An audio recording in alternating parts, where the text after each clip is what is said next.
All right. I look disheveled, guys. I had to just run out of so I'm staying at my parents because I'm doing something near their area today. And here in the UK, you have to pay for parking. So my dad basically paid for like an hour. And I'm just going to use the time to quickly get ready for my day and then go. So I'm in the car.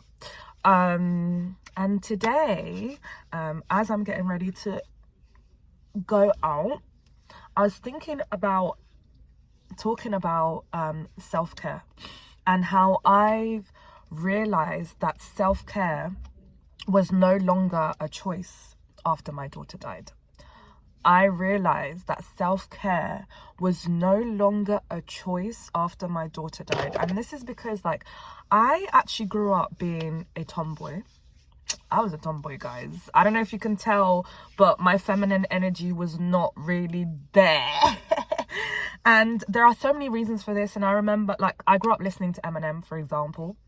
So bizarre. Like, I learned how to speak English through Eminem. My dad was teaching me through Eminem, and that's such a weird thing. And to be fair, I really liked his music.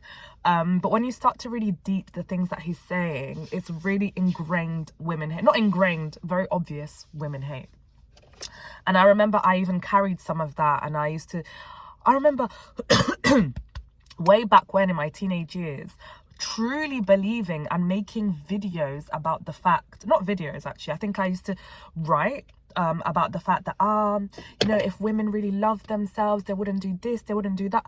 I cannot believe, I'm glad that that phase disappeared really quickly. And this is the thing, like, when you're young, the things that you are surrounding yourself with, you're really impressionable. So you can become really attached to some of these things and beliefs. So it's very important to be careful what we allow our children to listen to. But I'm glad I'm a strong spirit and I can break bonds with things, or at least try my best to break bonds with things that are not good and serving me.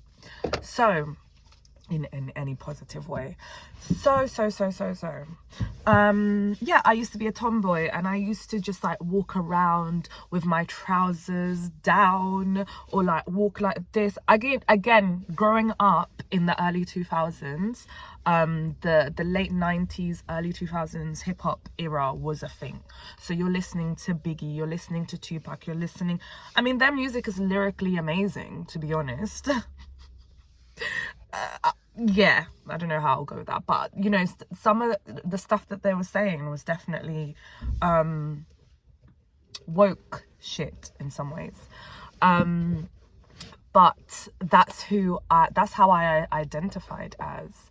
And so self-care was never a thing. I felt like self-care is a girly girl thing. Like, whilst my cousins had like all these Polly Pockets and all these like girl toys, I still had them. I had Barbies and I had Brats and I loved them, but I wasn't very much like, oh, princess, like makeup. I was dressing up like clown, like all the way into my teenage years. Whenever it came to Halloween, why am I gonna dress like the what did people used to dress as? The gothic fairy, or I would just dress the most rando characters. Like, I was Mystique one year and I went really hard into that. So anyways, I needed to stop associating self-care with this belief that you're doing too much as a woman. Like, well, you need to be a plain Jane. You need to love yourself for who you are. Self-care isn't just beauty brands and makeup and clothes. Like, it comes from the inside out, but also it does work from the outside in, because like, when you look good, how you're obviously going to feel good. Like, that's just basic maths, okay? So I've had every new year, I've had this thing where it's like, oh, this is the year that I'm gonna be better with fashion. This is the year that I'm gonna really look after myself, and stuff like that. So when I tell you every new year, I reinvent myself, and I'm like, this is the year that I will know how to dress. Like, I feel like I don't know how to dress, for example. So now that after my daughter was stillborn, and I hit rock bottom. Like, I didn't want to get out of bed. I hated my body. I couldn't look at myself in the mirror. Like, looking at my stomach, feeling my stomach, my body was just so downtrodden. My body didn't do what it was supposed to do. My body failed me. Like, I had all these imagings, and to even think, I don't really know how I'm now in a place where I can openly talk about not that I can openly talk about, I don't know how, because the openly talking about is what saved me. Let's be so for real. But I don't know how how I got to the place of loving my body again.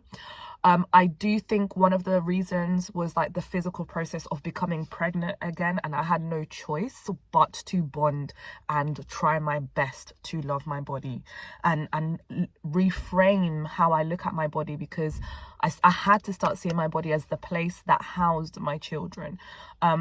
Whether my daughter is here or not here, like, my body, it was and is the sacred space that held her. It was her home. It's all she ever knew. So it deserves respect. Okay, so yeah, that took a minute for me to get into. But then, like, as the months went on after losing her, I would just get up and go. I would not look at myself in the mirror. I wouldn't care. I mean, I continued my job on for like 2 years before I quit. And I remember just like, I would go to work, haven't put any effort, and I'm sitting on the tube and I'm looking at my reflection as the tube goes by, like the tunnels, and you can see your reflection through the mirror. And I'm like, who is that? Who is that person? Like, I don't even recognize myself. And then I had this sudden realization. If my daughter was here, if she was alive, I would have wanted her to see her mum looking after herself. I need to be getting ready. I'm just chatting away. I don't know how people do this. And I didn't even bring any of my makeup, so I'm going to have to improvise with just Carmex and some random creams. But I would have wanted this is the one I can find, from Tommy's Charity. It's like a Nivea lip balm, but I do have Carmex in there. Tommy's is a pregnancy charity. Not me doing this as if I'm like advertising. Well, yeah, this is the kind of stuff we should be advertising, guys.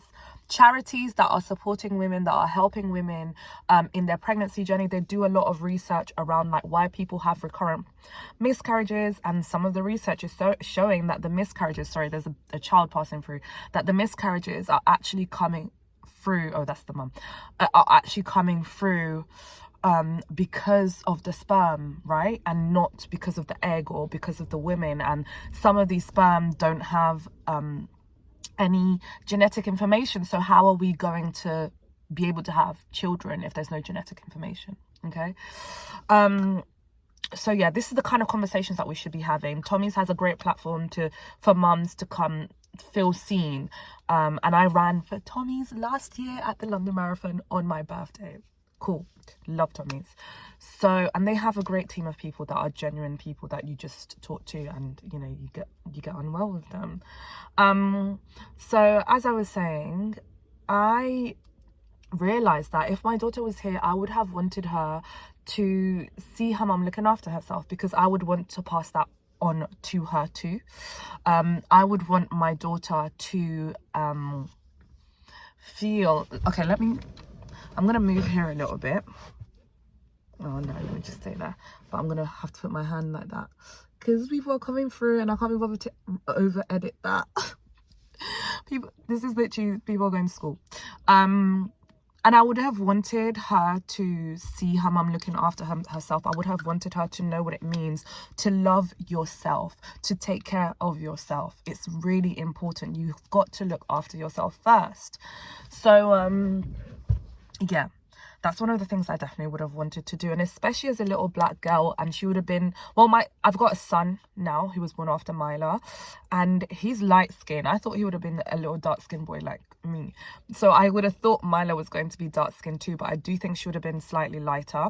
But the point about the complexion is that growing up and moving in the world as a dark skinned child, is different, right? It's different. Like your hair texture. I've got 4C hair. My son's got 4C hair. She would have had 4C hair. What does that mean?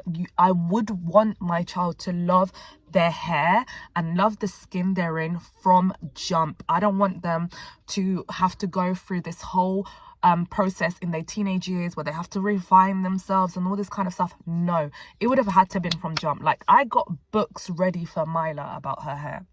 You know, hair representation matters, and that's why me, obviously I've got locks, but I had an afro before that I wore proudly, and this is the kind of information that I would have needed to pass on to my daughter. Then the second reason why I'm taking self-care more seriously is because of something called microchimerism. I hope I'm saying that right.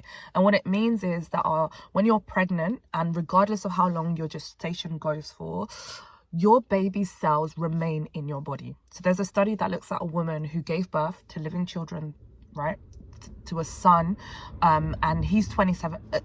At the time of the study, he would have been 27 years old, and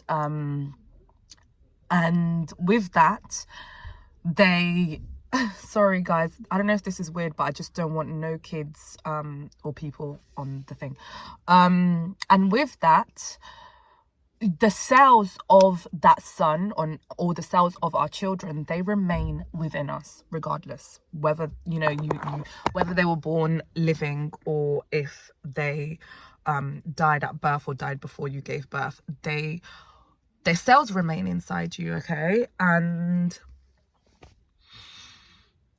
they travel up and around our body. They go into our brain, they go into our heart, they go into our organs and stuff like that. And for me, I've had to tell myself that every time I look after myself, I'm looking after my daughter. I'm looking after the cells of her that remain in me. So this is why self-care is important. It is no longer a chore. It is a must. It is a necessity. It is like breathing. It's an extension of yourself. How can you not look after yourself? If you've got time to look after, tend to the plants, look after the animals, whatever it is, you've got to look after yourself. I feel like I should be looking over there, right, to the camera. Why am I looking here? Because I can see myself here. Look after yourselves, guys, please, especially if you've gone through some deep trauma. I know it takes time. It takes time to recognize that. I mean, I'm going into my 3rd year of giving birth to Maila, and only now am I really going through the process of looking after myself. And even then, it's a journey, you know, but we've got to do that work. All right, guys, I'm going to go now. Thank you so much for sitting here with me, sending lots of love, and yeah, bye.